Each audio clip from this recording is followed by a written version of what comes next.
വൈകിപ്പോയെന്നറിയാം. എന്നാലും world cup തുടങ്ങുന്നതിൻ്റെ തലേ ദിവസം തന്നെ നമ്മൾ എത്തിയിട്ടുണ്ട്.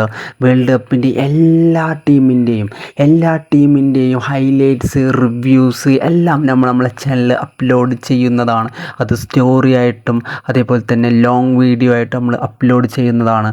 അത് അർജൻറ്റീന ആയിക്കോട്ടെ, ബ്രസീൽ ആയിക്കോട്ടെ, പോർച്ചുഗൽ ആയിക്കോട്ടെ, നിങ്ങളെ ടീം ഏതായിക്കോട്ടെ, നമ്മളെല്ലാ ടീമിൻ്റെ, അതിപ്പോൾ ഒരു ചെറിയ ടീമാണെങ്കിൽ പോലും നമ്മൾ ആ ടീമിൻ്റെ റിവ്യൂസും ഹൈലൈറ്റ്സും നമ്മളെ ചാനലിലൂടെ നമ്മൾ അപ്ലോഡ് ചെയ്യുന്നതാണ്. നമുക്കറിയാം 1 ലക്ഷം 1.5 ലക്ഷം മാത്രം എന്താ പറയുക ജനസംഖ്യയുള്ള ആളുകൾ വരെ കളിക്കുന്ന, ജനസംഖ്യയുള്ള രാജ്യം വരെ വേൾഡ് കപ്പ് നേടിയ സാഹചര്യമൊക്കെ നിങ്ങൾക്കുണ്ടാവും.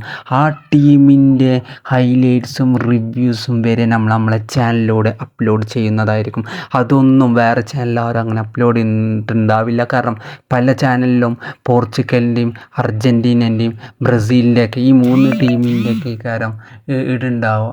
അതുകൊണ്ട് പക്ഷേ നമ്മളെ ചാനലിൽ അപ്ലോഡ് ചെയ്യുന്നത് എല്ലാ ടീം, അതായത് ഇപ്രാവശ്യം 2026 വേൾഡ് കപ്പ് കളിക്കുന്ന എല്ലാ ടീമിൻ്റെ, കളിക്കുന്ന എല്ലാ രാജ്യത്തിൻ്റെയും highlights and reviews, goal videos എല്ലാം നമ്മളെ ചാനലിൽ അപ്ലോഡ് ചെയ്യുന്നതായിരിക്കും. നമുക്കറിയാം ഈ 11-ാം തീയതി വേൾഡ് കപ്പ് സ്റ്റാർട്ട് ചെയ്യാണ്.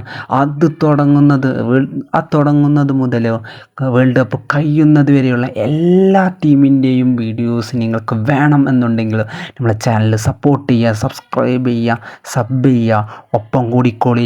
അപ്പോൾ നമ്മൾ കുറച്ച് ലേറ്റായി, അത് കുറച്ച് കാര്യങ്ങളുണ്ട്, അതൊക്കെ ഞാൻ വൈകി പറയാം. കുറച്ച് ലേറ്റായി എന്ന് ഇരുന്നാൽ പോലും വേൾഡ് കപ്പ് തുടങ്ങേണ്ട തലേ ദിവസം തന്നെ നമ്മൾ വന്നിട്ടുണ്ട്. അപ്പോൾ പൊളിക്കല്ലേ. അപ്പോൾ നിങ്ങളോട് പറയാനുള്ള എനിക്ക് ഒന്നേ ഉള്ളൂ, നിങ്ങളെ ടീം ഏതായിക്കോട്ടെ, അതായത് ഇപ്പോൾ അർജൻറ്റീന ആയിക്കോട്ടെ, ബ്രസീൽ ആയിക്കോട്ടെ, പോർച്ചുഗൽ ആയിക്കോട്ടെ, അതല്ല വേറെ ഏതായിക്കോട്ടെ, ആ ടീം ഏതാണെന്നുള്ളത് താഴെ കമൻ്റായിട്ട് അറിയിക്കുക. അപ്പോൾ വേൾഡ് കപ്പ് തുടങ്ങുന്ന അന്ന് കാണാം. Okay, by.